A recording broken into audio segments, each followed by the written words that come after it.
E aí, pessoal, tudo bem com vocês? Deus abençoe a vida de cada um de vocês. Hoje eu tô barbudo, né? Barba grande, ó, cabeludo. Olha isso, cabeludo. Pessoal, hoje a gente vai fazer o estudo, o roteiro, né?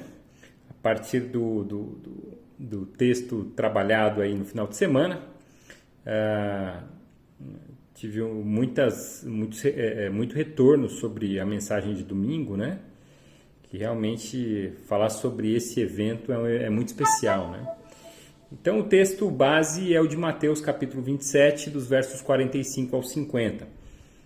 E houve trevas sobre toda a terra, do meio-dia às 3 horas da tarde. Por volta das 3 horas da tarde, Jesus bradou em alta voz, Eloi, Eloi, lama sabachthani, que significa, meu Deus, por que me abandonaste?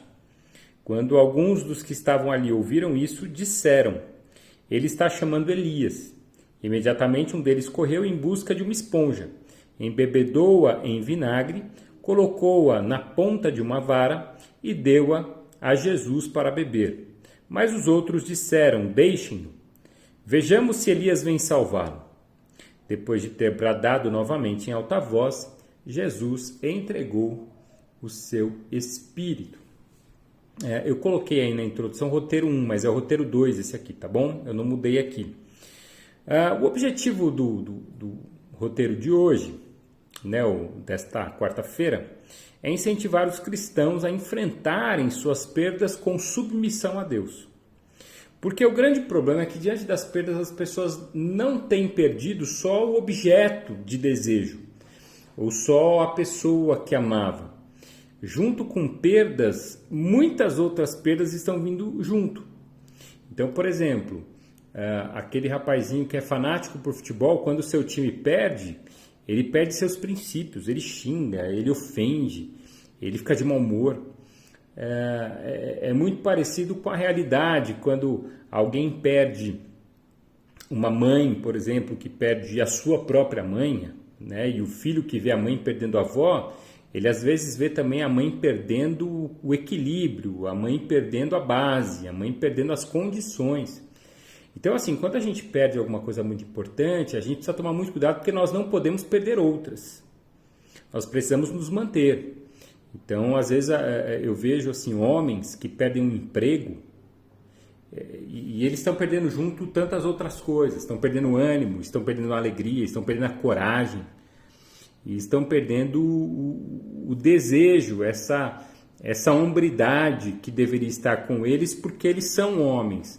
Mas, de repente, quando eles perdem isso, eles perdem tantas outras coisas. Vão para o bar, homens que ficam no bar porque perderam alguma coisa. Então, assim, às vezes a gente perde uma coisa e a gente acaba colocando em risco todas as outras. Então, a ideia é que a gente, diante das perdas, a gente permaneça submisso a Deus. E uma das coisas principais que vão nos nortear diante das perdas é a submissão a Deus. Então a palavra submissão, ela vem de um contexto bíblico, né? Então a gente já sabe, gente submissa, que está debaixo de uma mesma missão. Né? E a gente, quando a gente vê a história de Jesus, quando a gente vê a figura de Jesus, a gente percebe alguém completamente submisso. Alguém que veio para cumprir a vontade de Deus. E a gente vai falar sobre isso mais nas perguntas. Então, os cristãos eles podem perder muitas coisas, mas eles não podem perder o foco. E o foco é a vontade de Deus. Então, eu coloquei um pouco sobre isso aqui na introdução, sobre aquilo que eu já tinha falado. Perguntas para reflexão. A primeira pergunta é o que Jesus bradou em alta voz e o que significou? É mais aquela pergunta para o pessoal olhar no texto, né? Eloi, Eloi, lama sabachthani, né? Que significa Deus meu, por que me desamparaste? Mas deixa eu só ver certinho aqui para não errar com vocês. A fala de Jesus, que virá em algumas páginas.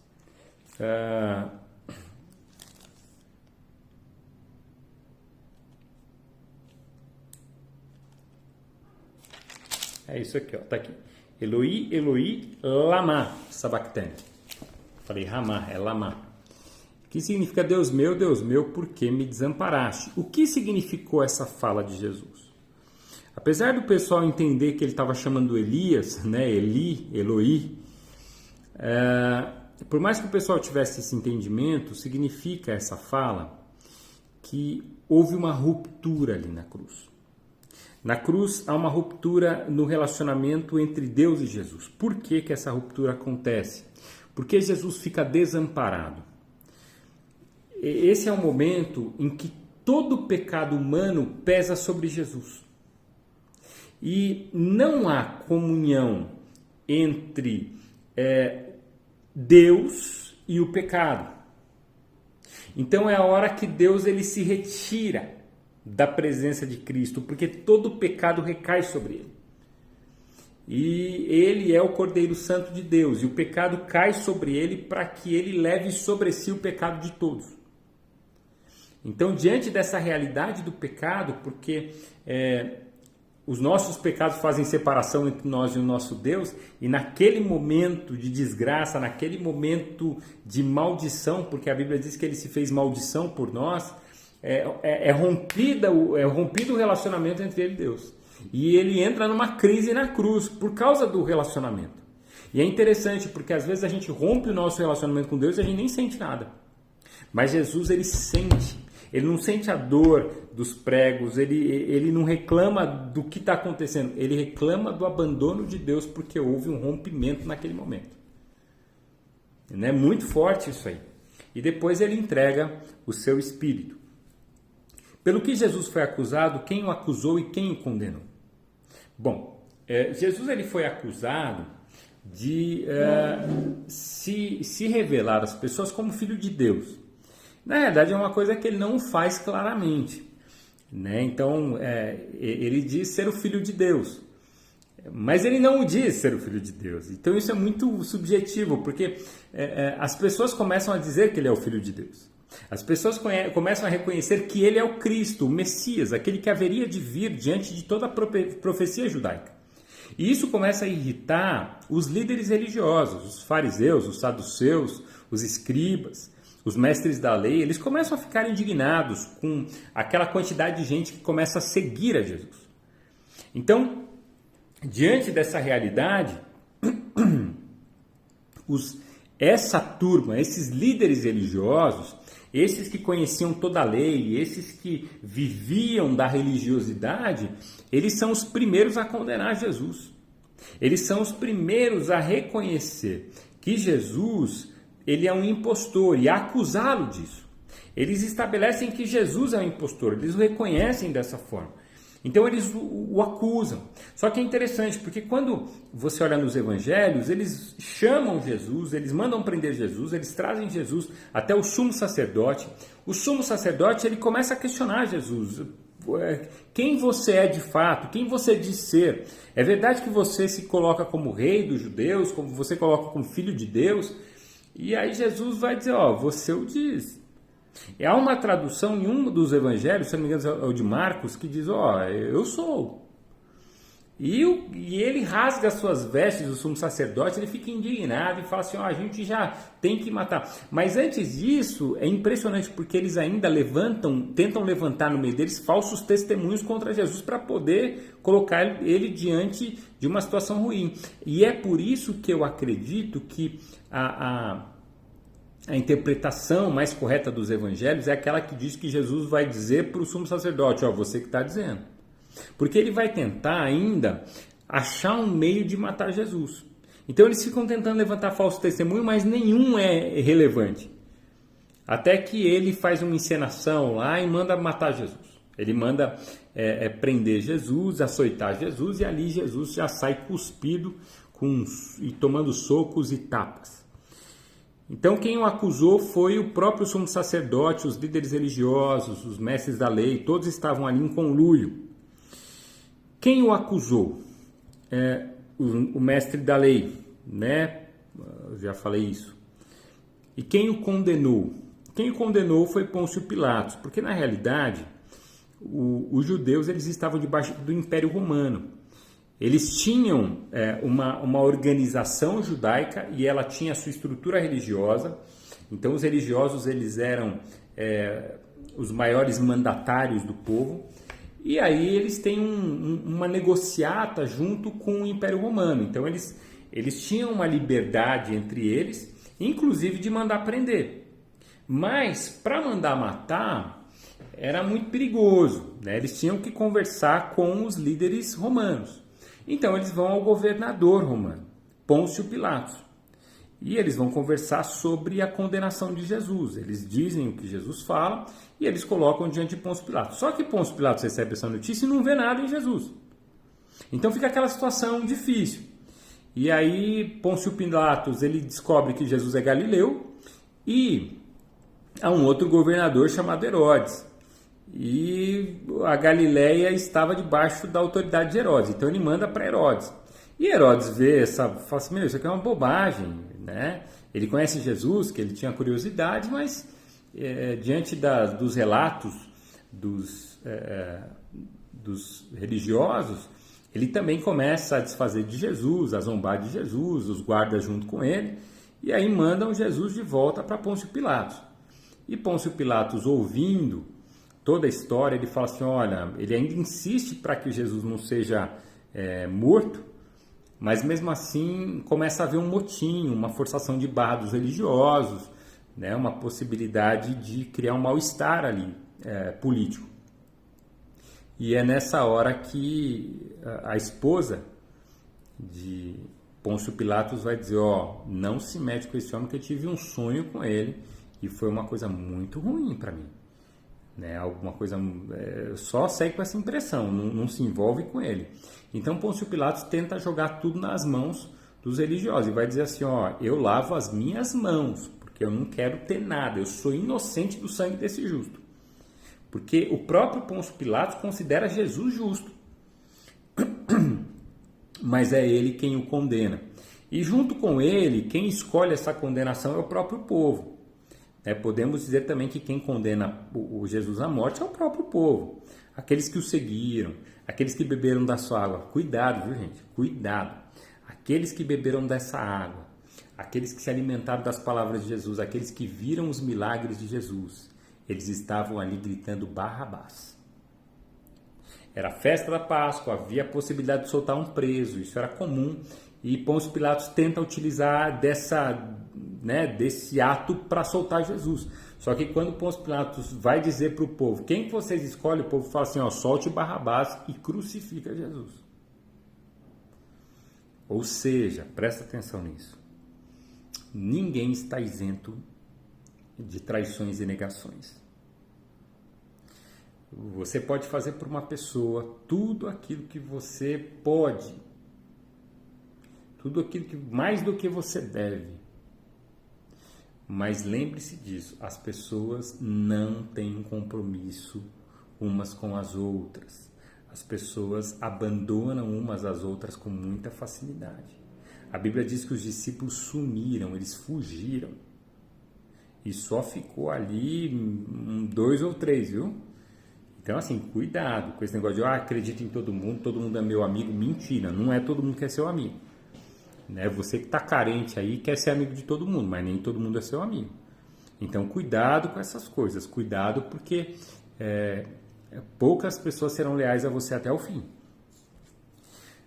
Leia Mateus 16, 21. Na sua visão, quais foram as perdas no final da vida terrena de Jesus? Como ele reagiu? Bom, Jesus perdeu tudo. Perdeu dignidade, perdeu pessoas. Jesus ele perdeu amigos, ele perdeu a lealdade, ele perdeu tudo. Ele perdeu a vida. Mas como ele reagiu? Jesus ele reagiu como Deus, como Filho de Deus. Não abriu mão dos seus princípios, dos seus valores, não abriu mão do seu propósito de servir a Deus. E ele serviu a Deus até o fim, e na cruz do Calvário não agiu com revanchismo nem com rancor, mas ofereceu salvação para alguém que estava do seu lado. Leia Mateus 16, 21, 20, 17 a 19 e 26, de 1 a 2. Qual era o foco de Jesus? Na sua opinião, qual era o foco dos discípulos? Bom, o foco de Jesus era morrer na cruz. Esses textos eles são bem claros de que Jesus está caminhando para a morte na cruz. E ele sabe disso e ele avisa todo mundo sobre isso. Só que o foco dos discípulos é outro. Por exemplo, o foco de Judas é dinheiro. Judas está correndo atrás de dinheiro. Judas, ele só... antes Jesus é ungido pela mulher em um dos textos anteriores à sua morte. Ele é ungido por uma mulher enquanto ele estava comendo, ela derrama um perfume caríssimo sobre ele, e aí de repente Judas fica assim, poxa, mas podia ter vendido, dado aos pobres, você não quer que eu administre isso, né? Sabe aquele cara que quer administrar tudo porque ele quer passar a mão? É mais ou menos isso. Então há um mal-estar muito grande, né? Então a gente vê claramente que o interesse de Judas é outro. O interesse de Pedro queria provar sua virilidade, ele queria mostrar que ele era forte. Pedro no fundo, eu acredito que Pedro ele seguia, se eu não me engano, os saduceus, que era aquele grupo que eles gostariam de fazer uma movimentação, um motim social, eles queriam fazer uma revolução. E Pedro, ele parece que ele tinha muito em comum com esse grupo, porque Pedro, ele queria colocar a espada, desembainhar a espada e lutar. Essa era a questão de Pedro. É porque tem gente que quer fazer tudo na base da força. Então, assim, o foco dos discípulos era ter um mestre ali. Eles não conseguiam entender a possibilidade de seguir a vida sem Jesus. E eles perderam. E eles ficaram perdidos porque perderam. Quando Jesus se vai e eles veem a crucificação de Cristo, eles ficam perdidos. Todos se esquecem que ao terceiro dia ele disse que ressuscitaria. Todos se esquecem. Né? Quando você perde algo ou alguém importante para você, o que você não pode perder junto? Você não pode perder a sua fé. Você não pode perder o seu ânimo. Você não pode perder os seus valores. Você não pode perder a sua submissão a Deus. Porque são essas coisas que vão manter você. São essas coisas que vão fazer da sua vida uma vida que vale a pena. São essas coisas que vão dar sentido para você. Então, assim, perca tudo, mas não perca a sua fé. Ok? Como posso fortalecer a minha fé diante de um mundo repleto de perdas? Porque a nossa realidade hoje é uma realidade de perdas. Todos estamos perdendo. Estamos perdendo pessoas, estamos perdendo emprego, estamos perdendo sustento, estamos perdendo muita coisa. A gente está vendo muita gente perdendo muita coisa. Então a pergunta é o que fazer? Como que eu posso fortalecer a minha fé num momento como esse? E aí eu penso o seguinte, que eu posso primeiro exercitar a generosidade. Isso vai fortalecer a minha fé. Exercer a generosidade diante de um mundo em que as pessoas perdem, eu preciso ser um ganho para elas. Então eu preciso ser uma fonte de ganho. Se a pessoa perdeu amor, eu preciso oferecer amor. Se a pessoa perdeu bens materiais, de repente eu posso dividir alguma coisa. Se a pessoa perdeu a alegria de viver, pelo menos eu posso incentivá-la a viver. De repente a pessoa perdeu o ânimo e eu posso ser alguém que a anime, entendeu? Então é sobre isso que a gente está falando. Mas como eu posso fortalecer a fé também? Eu posso fortalecer a fé orando, jejuando. Eu posso oferecer a fé desenvolvendo uma prática de gratidão, agradecendo a Deus em todo o tempo. Diante das perdas, eu começo a agradecer a Deus pelo que fica. E eu começo a olhar o potencial nas coisas que ficam. Eu tenho atendido muitos homens que perderam condições financeiras boas. E eles perdem o ânimo. O homem, quando perde a condição de sustentar a casa, ele perde junto o ânimo. É muito difícil para o homem perder essa condição. Então, que Deus nos alimente a nossa fé, porque se a gente perder alguma coisa, a gente não perdeu também a presença de Deus em nós. E a nossa submissão a Deus vai nos dar uma direção clara. E Deus restitui, lembra de Jó. Deus restitui. Então, para concluir, sejamos submissos à vontade de Deus, porque ela é boa, perfeita e agradável. Quem não se submete a Deus em momentos de perda, fica perdido. Mas se você se submete, Deus vai te dando direções novas. Você vai perder coisas, circunstâncias... aqui está escrito errado, tá? Você vai perder coisas, circunstâncias e pessoas importantes. Assim é a vida. Mas não perca a sua fé, suas virtudes, seu ânimo e a capacidade de encarar os novos desafios. Tá bom? Que Deus abençoe a sua vida. Vamos todos orar e buscar a vontade de Deus. Senhor, em nome de Jesus, nós nos submetemos a tantas coisas nessa vida, mas uma só é importante. Precisamos nos submeter à vontade do Senhor. Ajuda-nos, ó Deus, a encarar a vida submissos a Ti. E quando as perdas se manifestarem, que a gente se lembre que a gente tem ao Senhor, e quem tem a Ti tem todas as coisas que precisa. Eu sei que há perdas que são muito doídas. Precisamos chorar, precisamos lamentar, precisamos, às vezes, passar um período de luto, mas depois nós precisamos retomar. Ajuda-nos a retomar em nome de Jesus.